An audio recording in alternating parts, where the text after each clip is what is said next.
Hi everybody, welcome back to Mediums in Action with me, Martin Litt-Wilson, and my good friend and expert medium, Ian Doherty. Hello everybody, hello Martin, how are you? Yeah, not too bad, not too well, as much as you can in quarantine and kind of bombarded with 1,000 emotions per day. That's it though, isn't it? It's it, there's a lot of feelings going around, bless.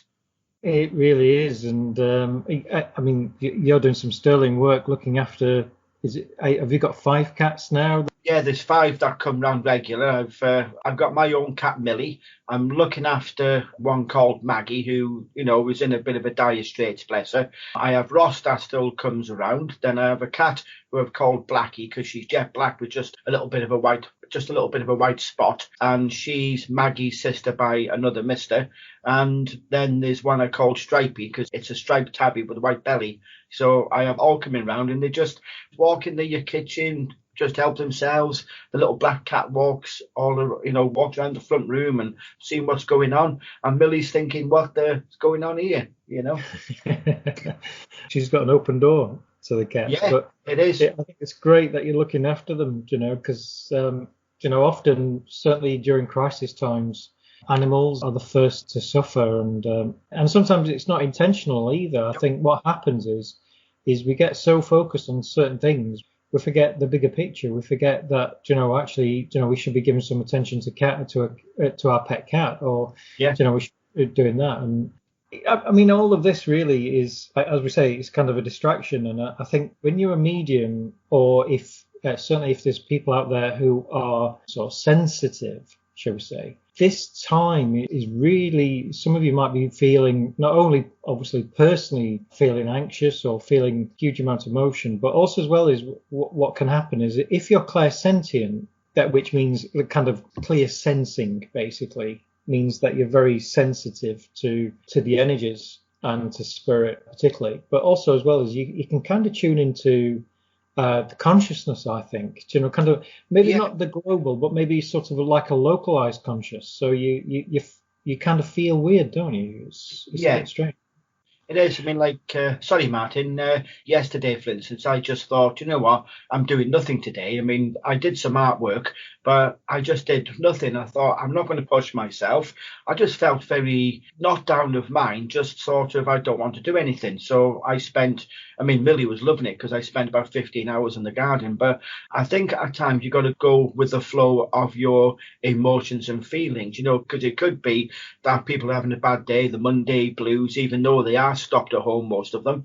Then you've got to think, I mean, plus the people going to work, especially the frontline workers, they must be scared, and perhaps it's a little bit of all of that coming to a bear, so yeah, emotions are very heightened. Yeah, and I think if you are clairsentient, and I think you probably disagree with me, but I think all mediums have clairsentience. I think it seems to be something that is, I've not found a medium who's never been able to, kind of not have at least one of the aspects of clairsentience. So clairsentience is, you kind of have that sort of sympathy and empathy with when you are tuning into spirit or ghost energy, or, kind of, it's almost like a psychic, feels almost psychic sometimes, isn't it? That you've got that sympathy. Like on a psychic level, if you are giving a reading to a person and you're saying you can feel that they're, I don't know, down or happy or whatever, then that's probably on a psychic level. But if you're picking up on a grandma or grandparent who's passed away, and you can feel that whole empathy, that whole love, and it's almost like a 3D experience in a way. You don't just feel, you kind of, honestly, you feel everything. So as a clairsentient, you'll feel that sympathy, but you'll also feel that empathy as well, where you'll kind of get overwhelming feelings. I wouldn't say overwhelming, but it kind of opens your world, doesn't it? It's a bizarre feeling to explain, really. How would you explain it for you? Well, I do totally agree with you. Every medium has clairsentience. It's your base sense. You can't, and then with it being the base sense, because everybody has feelings, emotions, as the feelings pervade into the body to be sort of decoded by the brain, then everything is just coming there. And at times, as you say, it can be a little bit over the top, particularly if you're sensing a person spirit-wise who is very, very emotional. You will feel that, and it adds to your own. I've been given demos where I've quite literally had tears coming streaming down my face. So much was the emotion and love for that person wanting to talk to their loved one. But it is a base sense from which clairvoyance, seeing, and clairaudience, the hearing, is based on, because people will have facets. They will always be of a clairsentient, and there might be a clairsentient with a strong clairaudience, clairsentient with a strong clairvoyance, all three, so it is very, very much there. And when you look at the feelings come into the area of the brain, the ancient brain or the hind brain, particularly in the area of the thalamus and the organ called amygdala, then that is the seat of emotions within the brain. That is where you get the cross modality of senses, where if you see a video of a hot apple pie, you will smell it and you will taste it, even though you're only watching an image. You might get the smell of apple pie and all your senses go, you visualize it. So one sense can bring about all memories, associations from the past of Nana or Mum making apple pie,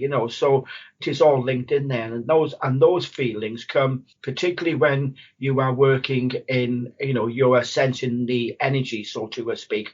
And there is a very, very fine line between mediumship and psychic, because as you were saying, if I'm linked into a person, or I'm saying, oh yes, I can feel you're anxious, I can feel you're very, very emotional, there's sadness, there's emptiness in your heart, then that is claimed psychic. But if I'm saying, oh, I have granddad here and he's telling me that, oh sorry, I'm feeling this with him, I feel his personality would have been, then the only difference is it's termed mediumship if the person has passed away. Then you're looking at it as being clairsentience, but you're looking at it as being psychic when you're getting the same information from a living person. So there's a very blurred line there, but clairsentience is central to the development of the medium, the psychic, the sensitive, so it is very, very much there, and we can't live without it, really. I think also as well is when we do our course, and we have our course running at our mediumship course.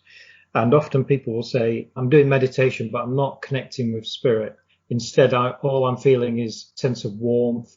I'm feeling an overall pervadance of love. I feel safe. I feel secure. I feel that, I may have physical sensations. And I'm thinking, well, there you have the first connection with spirit. Yes, definitely. It's one of those things that you're not just going to get a full manifestation of somebody and say, hi, I'm this fella or this person, and this is what I've got. When you start off, certainly with the course, is the beginnings of when spirit is communicating with you.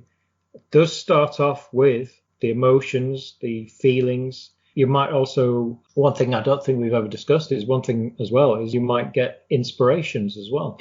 Yeah. So you might be inspired to create something. So you might be, whether that's a cake or whether a piece of art or whether it's doing some gardening, you might suddenly get this inspiration to do something and look for a particular plant or particular colours of plants or something like that. And it's amazing that certainly when you start off on your mediumship journey, often you'll realise, hang on, my behaviour was a little bit strange around that time, or I was doing something that I wouldn't normally do. And that comes from spirit as well, but it's far more, when I say subtle, people think subtle's weak, I always feel.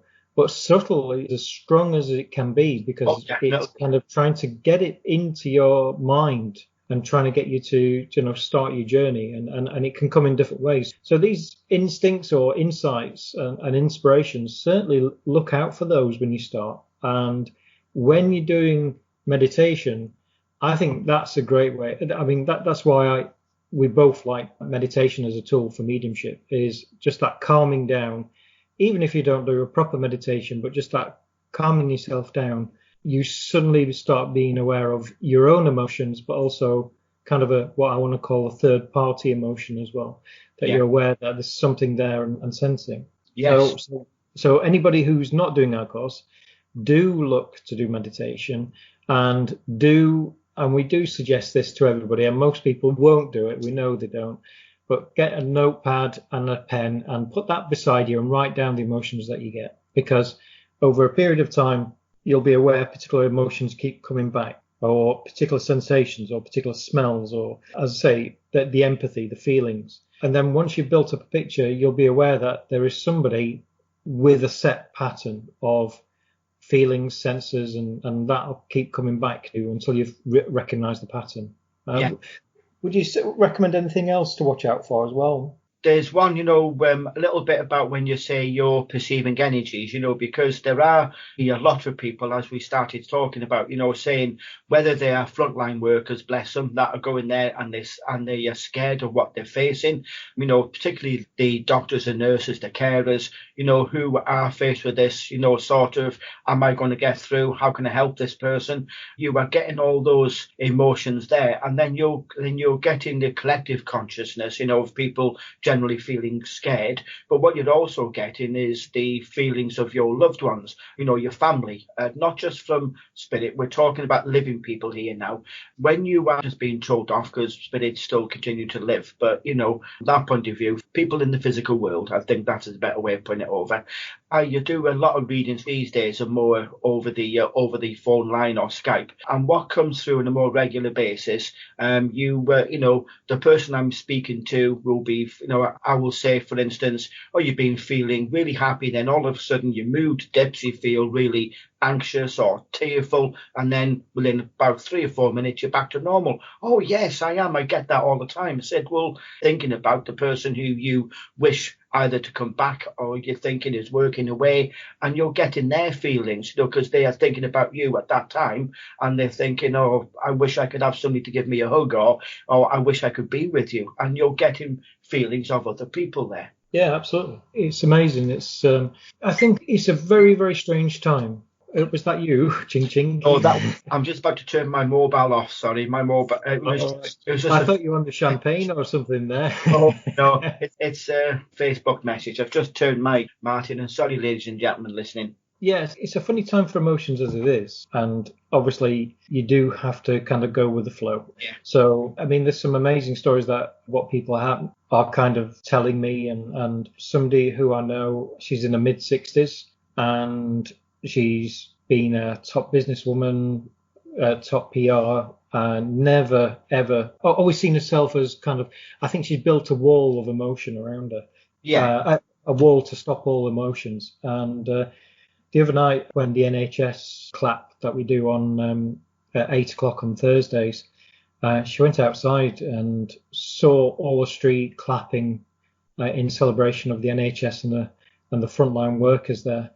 And she just burst into tears. And since then, it's kind of demolished that wall around her, that she's suddenly become very empathetic, and she's watching TV and she's getting teary, and she said she's realized that for the last 30 years she's always felt that she cannot show emotion, but now it's broken down and come back in force. And so, just as a kind of a caveat, you will be sensing a lot of emotions at the moment, so not all of it's spirit, but certainly when you do meditate, and you are tuning in and you are getting sensations and feelings, and, kind of write them down. That is important, especially during these times. And write them down and review these in, a month's time, 2 months, 3 months time, and see how they've developed, see how they've changed, see how it gets stronger as well for you. And also as well as, we get a lot of people saying, well, I tried, kind of walking around the street and seeing if I could sense anything or feel anything. All of us have at one time walked into a room or in somebody else's room,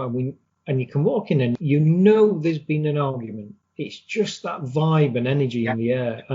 And that's kind of, again, it's like on a psychic level, you're picking up psychic energy. You're picking up on this argument and the energy that's left behind in the air. It's intriguing how it works. And consciousness I always see consciousness as kind of pockets, or as I call them in my writing, I talk about things called haunt fields. I like that.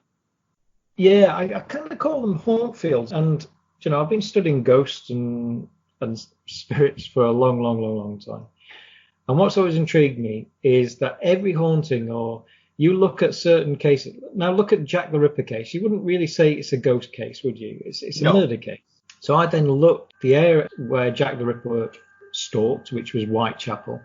And then I started looking sort of 50 years previously, 50 years in advance. And I also looked at the ghost cases at the same time.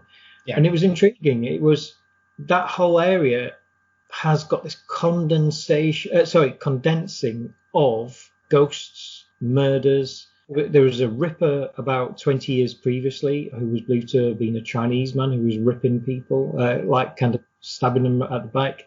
I found a local church on a crossroads, and they found bodies stuffed in the chapel, in the spire. It was also how they discovered that was actually a ghost kept appearing. It turned out that the ghost was a hoax. It was a man messing around, and these massive crowds of 300 people used to chase him.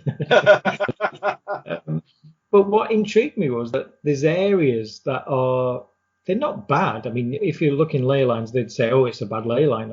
But what it is it's like pockets of condensed consciousness. And I think all of us as mediums and psychics, we can feel this. We can go into particular areas. And I know a real skeptic here, and he messaged me the other day because I sent him to somewhere, but this is before lockdown. I said, oh, you should go to this place. It's really interesting historically. So I'm not going to name it.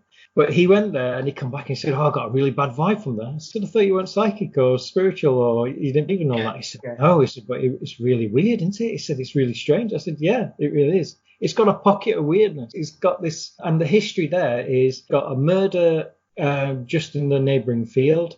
It's got a Norman castle there.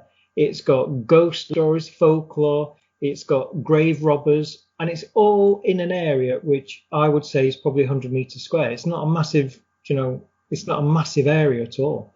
And so I think, certainly during this time, all of us can get this sensation, feelings, because everybody's at home. And I think the consciousness is condensed. Everybody's all at home at one time. And we might only feel that at night, usually, when everybody's, at home and having the dinner and watching TV. But now it's there, full in, day out, that you are surrounded by people. So the consciousness, I think, is thicker. It's kind of, there's more things going off. So your emotions are far more alert as well. Yeah, definitely. The one thing working with spirit at a time like this, because of the goodwill fact, which is very much needed by a lot of people. You see videos of the bin men going out dressed as stormtroopers, or the window cleaners dressed as superheroes for the children's hospital, and that sort of good feeling, the clapping for the NHS and that, and the Thursday, then it really is a really nice, lovely vibe that makes communication with the spirit world so much easier. There's a lot of good feel factor about, and I do feel people will be feeling on a clairsentience their loved ones or their guides walking around them closely. I can wake up in the middle of the night and sort of know what that one of my guides is walking around, and sort of saying hello. And it's a beautiful thing. Yeah, I mean, I was playing a Monopoly card game with my family yesterday and sat there, and then suddenly I was aware of one of my guides stood in the corner stood next to the fridge actually, and I thought, what are you here for? Yeah. I thought, I've got something coming through, a message or something. And they just said, carry on. I was like, okay. It's just as if you become more aware of them, isn't it? It's because they're there a lot of the time, but we're not obviously able to maintain that connection mentally with spirit all of the time. I don't think it'd be possible. It'd be quite draining for us in the physical, to be honest, if we try to do that. Absolutely. So everybody out there, just to, the reason why we did this podcast episode on clairsentience was really to talk about emotions and how things will feel at this moment. And also as well as, if you do get a chance, you do need to be meditating, you do need to be relaxing. And also as well as it's a good time to also develop your mediumship as well, to sit down and, get some meditation in here and there, 10 minutes a day, or if you can, or 15 minutes, write it down. Tell us about your experiences as well. We'd love to hear what your experiences are. Definitely. And also as well to say that, all of us, everybody is feeling emotional now. It's kind of one of those things, unfortunately, and we're going to get through this if we stay safe. stay locked down and we'll get through it. And, when we come through the other side, we'll be far stronger for it. We'll be far stronger medically. I don't think any government in the world is ever going to allow this to happen again. No. I think there's going to be incredible medical jumps. I think it's going to be a bit like Second World War or the space race, where there's a race to stop things like this happening again. Yeah, I do. I mean, it was funny. Spirit was saying this to me yesterday, about there being a very much advancement in the medical field, particularly for the detection of antibodies, the blood serum, using everything that we possibly can to nip this sort of in the bud. So whether they are thinking, hang on a minute, what happens if this happens again? Again, it comes down to animal husbandry, doesn't it? The way that some cultures work with the meat market, So maybe I'm not saying that's the only problem, because it comes on farming as well. The livestock, they are finding so many different things of MRSA in our sewage plants. So it's not just, it's everywhere. So I think they will be looking at things to prevent any other big mass outbreak like this. Yeah, I do. I think this is the beginning of a real big change medically, I think, for the world. And I think, and I certainly think that China's going to help pull everybody together. Unfortunately, the US seems quite divisive at the moment. And that's not a political statement. It's just that internally it's very divisive and externally. But I do think, countries will pull together. And I think something like the WHO, the World Health Authority, or something maybe different will come out of this. We are sharing more information, and this story is all happening at the moment where labs all around the world are sharing information and updates, and they're all trying to crack this. And it's really positive in that respect, because it's building new relationships for the future. Oh, yeah, and definitely. It's all going to benefit all of us in the end. And as I say, unfortunately, there's a lot of sad times at the moment. But what I'd say is stay strong. Spirit is with you. Your loved ones are with you, your ancestors are with you, and they're walking with you to make sure you're safe and that things go well. So hope you enjoyed it, everybody. Are you doing much this week, Ian? I'm going to be doing, my normal work and doing some more artwork. I've started working with modelling paste and I'm absolutely loving it. So I'm going to be doing the artwork in that way and just getting on with it. I'm going to spend more time with the cats, more time out, sort of outdoors, and I'm looking forward to what the future is going to bring in the very, very near future. So I would say there's some really good things in store for the both of us, Martin, and and hopefully being able to bring mediumship, psychic, all the stuff, that people want to but I do feel people are wanting to delve into more, wanting to research, to know, to take part in. I think we're going to have a good sort of part in doing that, Martin, to be honest. Yeah, it's interesting, actually. It's, that kind of people are looking at this from a spiritual perspective as much as anything. And I think we're looking at it at all sorts of different aspects and how it's doing. I mean, I've decided, similar to yourself, really, that I'm going to start segmenting my day up. And if anybody out there is looking for things to do during this time, during lockdown, there are something called MOOC courses. They're free courses by some of the biggest universities in the world, and these are video courses. So you've got Berkeley, you've got Harvard, you've got all the big American universities, you've got also European. If you type MOOC, MOOC, or EdX, which is EDX courses, you can get signed up to these courses for free. A lot of them are sort of introductory watching. You kind of watch videos on these, and there's also case notes. There's everything from genome referencing to video editing to mindfulness to, well, you name it, everything. And they're all done by some of the best minds in the world. And it's a great free resource. And it's also very good to kind of bolster your CVs as well, to say that you've got these certificates, because you can get certificates as well for these courses. Yeah, it's well worth doing. Yeah, and it's of better benefit than Andrew Lloyd Webber musicals. It might be, yeah.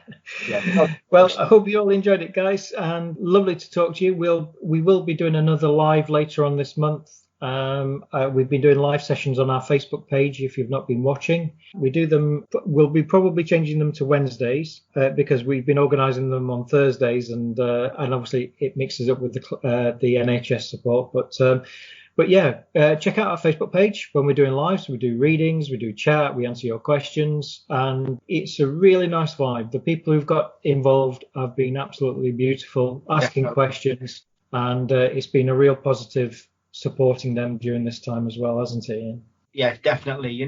Plus it gives Martin and I the opportunity to give back, and it, like I say, it answers people's questions, or if they have questions that they want to know, and it gets everybody. So, oh, I was wanting to ask that. Oh, I didn't realise this, and it gets that community sort of sense there, doesn't it, Martin? Which is always nice.